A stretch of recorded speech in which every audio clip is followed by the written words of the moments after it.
दोस्तों, आज हम अध्ययन करेंगे अगले एक नए दुर्ग का, जो दुर्गों की अपनी सीरीज चल रही थी। रीट पटवार, राजस्थान पुलिस और राजस्थान का कोई भी एग्जाम जिसके लिए इम्पोर्टेंट है।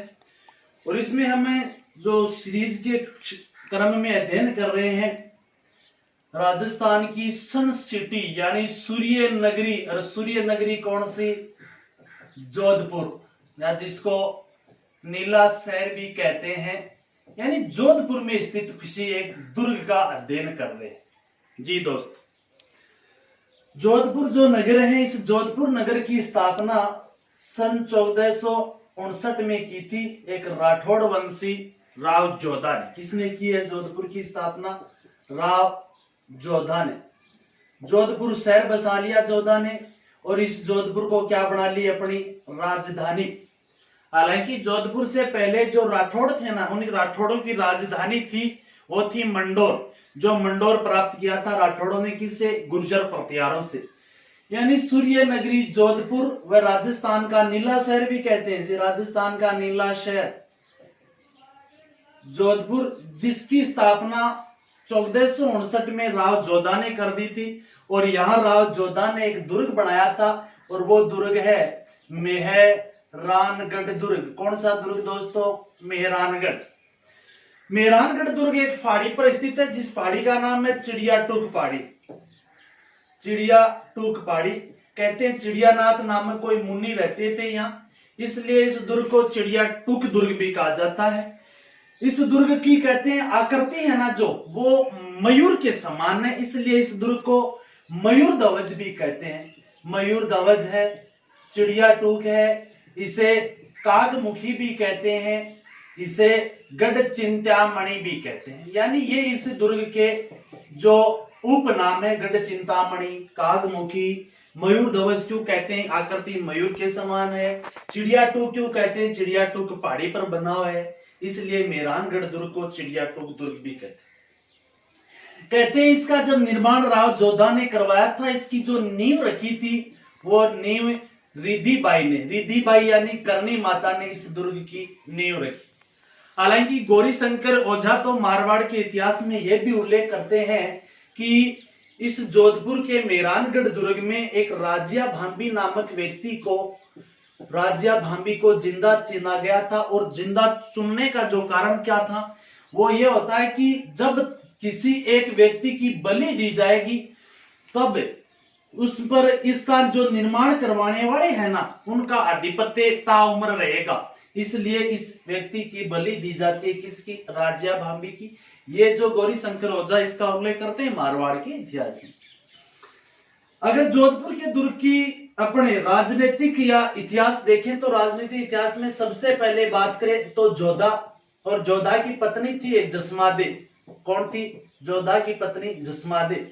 और जसमादे ने यहाँ पर एक तालाब बनवाया था, या कह सकते हैं पानी की पेयजल की व्यवस्था की थी, उसका नाम है रानीसर तालाब। कौन सा तालाब? रानीसर तालाब का निर्माण किसने करवाया? जोधा की पत्नी जसमादे ने करवाया था। हालांकि जोधपुर में दो हैं पेयजल के लिए, एक रानीसर तालाब हो गया, और इस रानीसर तालाब का निर्माण जोधा की पत्नी जसमादे करवा देती है। तो उसके बाद में एक पद्मला तालाब है, और इस पद्मला तालाब का जो निर्माण है वो कौन करवाती? गंगा की पत्नी पद्मावती थी कोई, गंगा की पत्नी पद्मावती ने पद्मला तालाब, यानी पेयजल के लिए दो तालाब है। कौन से दुर्ग में? मेहरानगढ़ दुर्ग। जोधा के बाद में जो इसी क्रम में यहाँ का जो शासक बनता है अगला, सातल बनता है, सुजा होता है। सुजा के समय जोधपुर दुर्ग में एक विवाद होता है। विवाद का उसका कारण क्या था? कारण यह होता है कि जोधा का एक पुत्र तो बिक्का था, एक सुजा था। हालांकि सातल भी इसका पुत्र है। बिक्का से जोधपुर की राजगद्दी जोधा ने शर्त पर छुटवा ली थी, जसमादे रानी के कहने। ठीक है जी। पर बिक्का ने यह कहा था मैं जोधपुर की राजगद्दी जरूर छोड़ सकता हूं, पर बड़ा पुत्र होने के नाते मैं जोधपुर के राजचिन्ह व राजछत्र है वो दूंगा।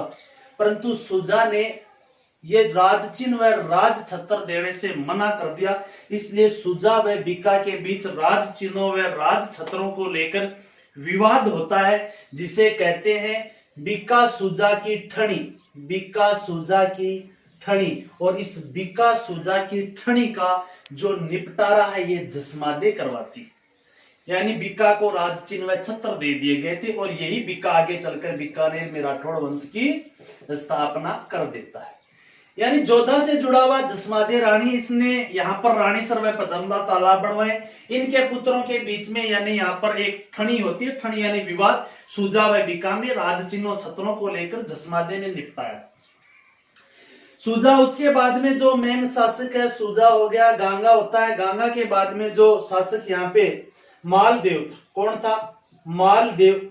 मालदेव जब जोधपुर का शासक होते हैं, इस दौरान यहाँ पर मालदेव पर आक्रमण होता है एक अफगान साम्राज्य का, और आक्रमण करने वाला कौन था? शेरशाह सूरी। कौन होता भैया? शेरशाह सूरी। जब अफगान शेरशाह सूरी ने मालदेव पर आक्रमण किया, दोनों के बीच में फेमस युद्ध होता है 5 जनवरी 1544 को, और युद्ध का नाम है गिरी सुमेल का युद्ध। कौन सा युद्ध? गिरी सुमेल का युद्ध। किन किन के मध्य हुआ? शेरशाह सूरी व मालदेव के मध्य। कठिन परिस्थितियों के बीच शेरशाह सूरी विजय हासिल जरूर कर लेता, धोखे के कारण, क्योंकि इसके जो सेनापति जैता कुंता वो हिस्ट्री में पढ़े जाते हैं वहां पे, परंतु फिर भी शेरशाह ने अधिकार कर लिया था किस पर? इस दुर्ग पर, मेहरानगढ़ पर। और जिसका परिणाम यही हुआ कि शेरशाह ने मेहरानगढ़ में एक मस्जिद का निर्माण करवाया था, और उस मस्जिद का नाम है शेरशाह सूरी मस्जिद। हालांकि शेरशाह जी भी कुछ समय ही यहाँ रह पाते हैं। 1545 में कालिंजर अभियान के दौरान शेरशाह को भी पटक हो बोलियो हो, जी शेरशाह को पटाख हो बोलियो ने मालदेव ने पुनः यहाँ पर अधिकार कर लिया था, यानी शेरशाह का देहांत कालिंजर अभियान। मालदेव के बाद में इस दुर्ग में एक महान योद्धा जिसका नाम आता है चंद्रसेन राठौड़। क्या नाम आता है? चंद्रसेन। चंद्रसेन मालदेव का पुत्र होता है। चंद्रसेन राजस्थान का वो प्रथम राजपूत शासक है जिसने अकबर से संघर्ष किया था, परंतु भाग्य ने इसका इतना साथ नहीं दिया, क्योंकि इसके जो भाई थे दो, राम व उदय, ये दोनों राजगद्दी प्राप्त करने के मकसद से अकबर की शरण में चले जाते। किसकी शरण में भैया? अकबर की शरण में। जब चंद्रसेन के भाई राम उदय अकबर की शरण में, इसलिए घर का बेदी लंका ढाए। अकबर ने एक बंदे को भेजा था, हसन खां को। किसको भेजा? जाओ हसन खां, कहा? मेहरानगढ़ जोधपुर पर आक्रमण कर दो चंद्रसेन पर। और यह आक्रमण कर देता है 1564 में, और हसन खां ने जोधपुर पर इस दौरान अधिकार कर लिया था। हालांकि जो अपना यह है ना मोटा राजा उदय सिंह, जो उदय सिंह 1570 के नागौर दरबार में अकबर की अधीनता स्वीकार कर ली थी, और अकबर ने बाद में कालांतर में दिया था, पहले नहीं दिया था। हालांकि अकबर ने तो यहां तक कि 1581 से लेकर 1583 तक जोधपुर को खालसा घोषित करा। 2 शासक हैं मुगल वंश के जिन्होंने जोधपुर को खालसा घोषित किया। नंबर 1 है अकबर, जिसने चंद्रसेन के समय जोधपुर को खालसा घोषित कर देता है। दूसरा बात आता है जसवंत औरंगजेब, और औरंगजेब ने जसवंत सिंह के समय जोधपुर को खालसा घोषित किया था। खालसा क्या होता है जी?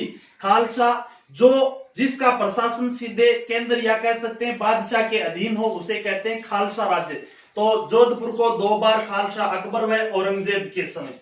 तो चंद्रसेन के समय अकबर ने यहाँ पर अधिकार किया था, हसन खां को भेजा था, और 1581 से 83 में अकबर ने इसको खालसा भी घोषित किया था। हालांकि कुछ समय बाद में अकबर की अधीनता जब उदय सिंह, मोटा राजा उदय सिंह जो स्वीकार कर लेता नागौर दरबार में, और उदय सिंह को अकबर ने लौटा दिया था। जी दोस्तों, आगे इसी क्रम में देखते हैं। उसके बाद में देखो हो गया जो मेन पहले जो निर्माणकर्ता हो गई और उपनाम हो गए।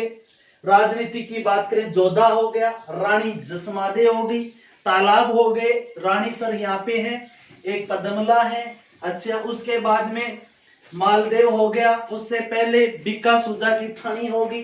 मालदेव के समय शेरशाह ने इस पर अधिकार किया था। उसके बाद में मालदेव के पुत्र चंद्रसेन के समय अकबर ने अधिकार किया। मालदेव के बाद यदि इसी क्रम में इसे दुर्ग को देखें तो मालदेव के बाद में चंद्रसेन, और चंद्रसेन के बाद में मोटा राजा उदय सिंह, जिसने अकबर की अधीनता स्वीकार कर ली। दुर्ग पुनः इनको लौटा दिया गया। हालांकि इसके बाद में जसवंत सिंह का नाम आता है। जसवंत सिंह, जसवंत सिंह देखो, जसवंत सिंह के समय मुगल बादशाह कौन था? तो भैया मुगल बादशाह औरंगजेब था। आखिर औरंगजेब व जसवंत सिंह के मध्य विवाद क्या था? यह जसवंत सिंह प्रथम है। कौन है? जसवंत सिंह प्रथम। विवाद क्या था? मैं जसवंत सिंह दिल से वास्तव में इनका विरोधी था औरंगजेब का। हालांकि ये तो अधीनता होने के कारण मुगल दरबार में आया जाया करता था। औरंगजेब जब शासक बनता है ना, बादशाह, उस दौरान दो युद्धों के माध्यम से बनता है। एक दोहराई का युद्ध, हालांकि इससे पहले एक धर्मत का युद्ध। हालांकि युद्ध तो कई होते हैं, सामूगढ़ है, एक बहादुरगढ़ का है, एक खजुआ का युद्ध है, परंतु याद रखना धर्मत व दोहराई। एक युद्ध में धर्मत वाले में जसवंत सिंह ने भाग लिया था औरंगजेब की तरफ से, परंतु दोहराई वाले में भाग नहीं लिया। यानी ये इनका विरोधी थे, आपस में मनमुटाव रहता था। और औरंगजेब ने जसवंत सिंह को, बस अगर मुगलों का किसी से मन मुटाव है, मुगल एक ही काम करते थे, उसे लंबे विजय अभियानों पर भेजते हैं। और इसी क्रम में जसवंत सिंह को भेजा जाता है जमरूद के क्षेत्र में, जमरूद, और वहीं जसवंत सिंह की मृत्यु हो जाती। जसवंत की मृत्यु के समय औरंगजेब ने यह भी कहा था, आज कुफर का दरवाजा टूट गया, यानी मेरे धर्म का विरोधी आज मारा गया। हालांकि औरंगजेब ने जसवंत की मृत्यु के बाद ही इसको जोधपुर को क्या घोषित कर दिया? खालसा। और जसवंत के एक पुत्र होता है, हालांकि जन्म इनका बाद में हुआ था, अजीत सिंह। और अजीत सिंह को क्या कैद में, या कह सकते हैं नजरबंद कर दिया। अजीत सिंह को नजरबंद किसने किया? औरंगजेब को। परंतु दुर्गादास राठौड़, स्वामी भगत दुर्गादास राठौड़ के प्रयासों से अजीत सिंह को यहां से छुड़ाया जाता है और वापस आ जाते हैं मारवाड़। और अजीत सिंह ने मारवाड़ को पुनः खालसा से मुक्त करवाया था। अजीत सिंह ने मारवाड़ को खालसा से मुक्त। अच्छा, इसके उपलक्ष्य में अजीत सिंह ने फतेहपोल नामक एक दरवाजा बनवाया था। कौन सा दरवाजा? फतेहपोल दरवाजा। किसने बनवाया? ये फतेहपोल दरवाजा अजीत सिंह ने बनवाया, कि उपलक्ष्य में, यानी मारवाड़ को खालसा मुक्त करवाया था। हालांकि देखो, दरवाजों की बात करें तो दरवाजे कई हैं, जिनमें एक दरवाजा है सूरजपोल है। सूरजपोल जो प्रारंभिक दरवाजा है, मूल दरवाजा है, सूरजपोल तक इसका विस्तार था, जोधा ने निर्माण करवाया था। सूरजपोल दरवाजे को कहते हैं जोधा का फड़सा। किसका फड़सा? जोधा का फड़सा। फड़सा मारवाड़ी शब्द है। फड़सो कहें जी गेट ने, क्या लगे हैं? गेट ने फड़सो कहें, लिए जोधा का फड़सा सूरजपोल। फतेहपोल का निर्माण अजीत सिंह ने करवाया था, और अजीत सिंह ने खालसा मुक्त करवाने पर, हालांकि एक है जयपोल, जयपोल भी दरवाजा है, और जयपोल का निर्माण करवाने वाला कौन था? मान सिंह था। कौन था? मान सिंह जयपोल का निर्माण करवाता है। और मान सिंह जयपोल का निर्माण जरूर कराता है, परंतु इंपॉर्टेंट जयपोल क्यों है? वो इस कारण से है, मान सिंह का एक सेनापति था किरत सोडा। कौन था? किरत सोडा। और किरत सोडा ने मान सिंह के लिए बलिदान दिया था, और किरत सोडा की छतरी जयपोल। सूरजपोल क्यों प्रसिद्ध है? इसको फड़सा कहते हैं। किसका फड़सा? जोधा का फड़सा। यह फतेहपोल किस लिए प्रसिद्ध है? खालसा से मुक्त होने के बाद में बनाया। एक वैसे लोहे पोल भी है। कौन सा है? एक दरवाजे का नाम लोहे पोल है। लोहे पोल का जो निर्माण कार्य मालदेव शुरू करवाता है, हालांकि पूर्ण लोहे पोल को विजय सिंह ने करवाया था। लोहे पोल प्रसिद्ध क्यों है? प्रसिद्ध होने के पीछे कारण यही है, धन्ना व भीमा नामक दो, धन्ना व भीमा मामा भांजा होते हैं, दो सैनिक होते हैं। इन्होंने वीर गति प्राप्त की थी, और इनके वीरता के लिए इनका यहाँ पर राज चिन्ह, या कह सकते हैं इनकी छतरी या स्मारक बने हुए हैं धन्ना व भीमा का। कहां पे? लोहे पोल। किसके समय के हैं? तो भैया ये अजीत सिंह के समय के। किसके समय के? धन्ना व भीमा लोहे पोल के पास अजीत सिंह के समय के। यहां पर क्या बनी? इनकी छतरियां। ये दरवाजे प्रमुख, सूरजपोल हो गया, जयपोल हो गया, लोहे पोल हो गया, फतेहपोल। यानी मैंने अपन बात करें कि अजीत सिंह ने फतेहपोल का निर्माण करवाया था। हालांकि अजीत सिंह के बाद में जो यहाँ का शासक था, यहाँ अभय सिंह भी शासक रहता है। पर अभय सिंह के समय जो मारवाड़ का जो जोधपुर दुर्ग एक बार संकट में आता है, संकट में आने का कारण था कि अभय सिंह ने आक्रमण कर दिया था बीकानेर के जोरावर सिंह पर। किस पर? बीकानेर के शासक जोरावर सिंह पर अधिक आक्रमण करता है। कौन? चौरी जवाहर सिंह पर। इस दौरान यहां पर जो जयपुर की सवाई जय सिंह ने आक्रमण वगैरह की धमकी दी थी, पर ज्यादा इंपॉर्टेंट नहीं। अभय सिंह वैसे इंपॉर्टेंट है खेजड़ली वाली घटना के कारण, यानी 28 अगस्त सन 1730 खेजड़ली वाला जो कांड होता है, इसलिए अभय सिंह प्रसिद्ध है। हालांकि अभय सिंह के जो बाद में शासक बना था, तो अभय सिंह के बाद में शासक था यहाँ का इंपॉर्टेंट बात करें, अगर इतिहास देखें शासकों का जोधपुर दुर्ग से संबंधित, तो वो होता है मान सिंह। कौन होता है? मान सिंह। हाँ जी, ये लो मान सिंह। मान सिंह ने आखिर क्या क्या करवाया? एक बात तो ये कि मान सिंह जो नाथ संप्रदाय का संस्थापक, नाथ संप्रदाय का संस्थापक मान सिंह है, जोधपुर में नाथ संप्रदाय की स्थापना करवाता है। ठीक है। और उसके बाद में नाथ मान सिंह ने एक मान प्रकाश पुस्तकालय बनवाया था। कौन सा? मान प्रकाश पुस्तकालय। कहां पे? मेहरानगढ़ दुर्ग में मान प्रकाश पुस्तकालय का निर्माण करवाता है मान सिंह। बढ़िया विद्वान बंदा था।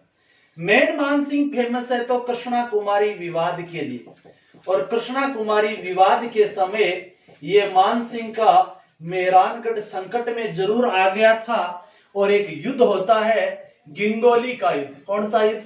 गिंगोली, जो पर्वतसर नागौर में है। पर्वतसर नागौर में के क्षेत्र में, पर्वतसर नागौर में गिंगोली का युद्ध होता है, और गिंगोली का युद्ध 1208 में,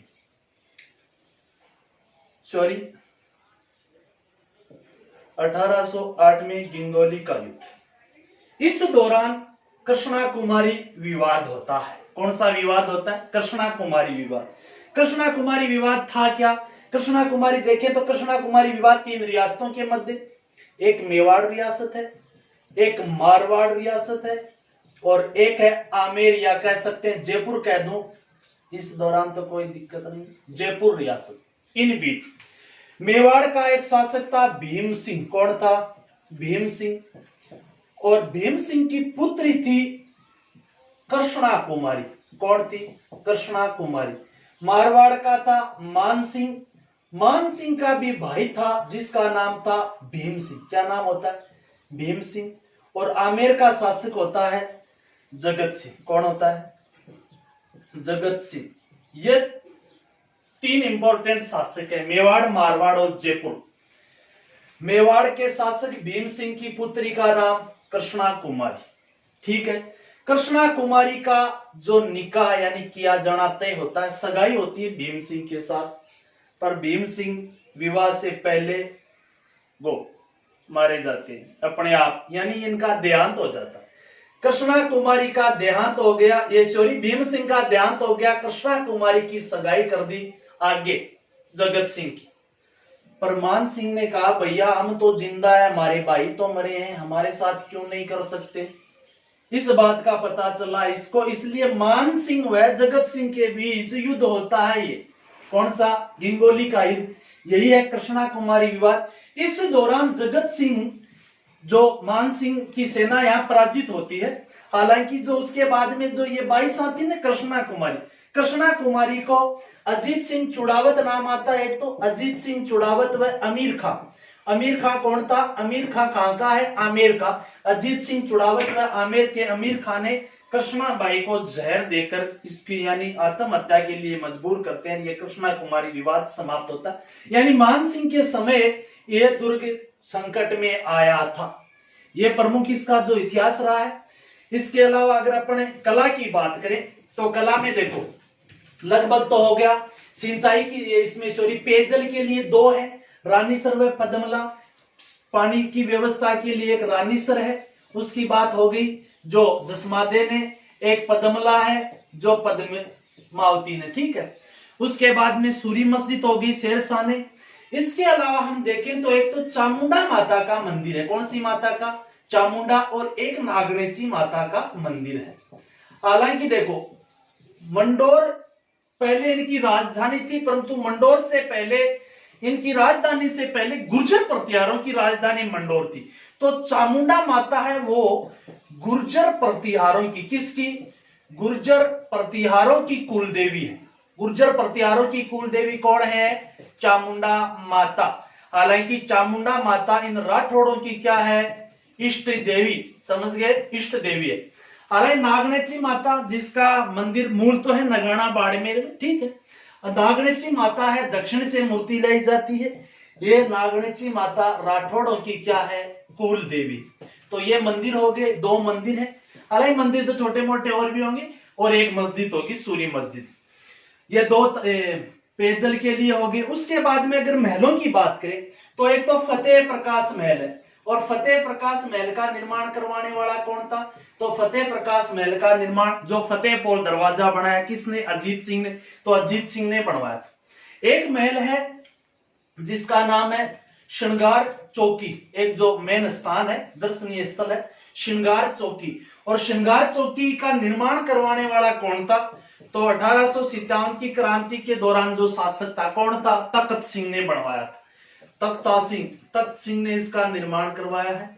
और बढ़िया बात यह है, श्रृंगार चौकी जो दुर्ग के मध्य में स्थित है, और श्रृंगार चौकी पर मारवाड़ के जो शासक थे ना, उनका राज तिलक होता था, यानी इनका तिलक यही होता था। हालांकि इसके अलावा एक मोती महल और है। कौन सा महल है भैया? मोती महल है। परंतु मोती महल निर्माणकर्ता से ज्यादा इंपॉर्टेंट है, इसके अंदर सोने से किया गया चित्रांकन। और मोती महल में सोने से चित्रांकन करने वाला शासक कौन होता है? तख्त सिंह। हालांकि निर्माण मोती महल का सूर सिंह ने करवाया था, ऐसी कोई बात नहीं। उसके बाद में मान प्रकाश पुस्तकालय किसने बनवाया है? मान सिंह ने बनवाया। किसने मान प्रकाश पुस्तकालय बनवाया था? मान सिंह ने। वेरी वेरी इंपॉर्टेंट बात है, जसवंत थड़ा। क्या? जसवंत थड़ा। हाँ जी दोस्तों, क्या है जसवंत थड़ा? कौन था? जसवंत सिंह द्वितीय, यानी यह है जसवंत सिंह द्वितीय की स्मृति में बनाया गया। जसवंत सिंह द्वितीय की स्मृति में बनाया गया है जसवंत थड़ा। कौन था बनाने वाला? सरदार सिंह। कौन होता है? सरदार सिंह। ठीक है। देखो, जसवंत सिंह के स्मृति में एक महल टाइप में है, जिसे जसवंत थड़ा कहते हैं। बनाने वाला सरदार सिंह। मेहरानगढ़ पूरा दुर्ग लगभग दुर्ग लाल पत्थर से है, परंतु इस मेहरानगढ़ की तलहटी में बना हुआ जसवंत थड़ा जो सफेद संगमरमर से। कौन से संगमरमर से? सफेद संगमरमर से। इसलिए जसवंत थड़ा को कहते हैं राजस्थान का ताजमहल या मारवाड़ का ताजमहल। हालांकि मिनी ताजमहल है, राजस्थान का छोटा ताजमहल या दूसरा ताजमहल वो अपने मुकुंदरा की पहाड़ियों में अमली मिनी का महल है। कौन सी मिनी का? अमली मिनी का महल। उसको कहते हैं मिनी ताजमहल या छोटा। परंतु राजस्थान का ताजमहल जसवंत थड़ा, जो इस दुर्ग की तलहटी में बना हुआ है। पूरा दुर्ग किस पत्थर से जी? लाल पत्थर से। जसवंत थड़ा किससे? सफेद संगमरमर से, इसलिए इसे कहते हैं ताजमहल। धन्यवाद दोस्तों, ये था मेहरानगढ़ दुर्ग जी। धन्यवाद। किसी भाई बंधु को पसंद आए, लाइक शेयर सब्सक्राइब कर देना।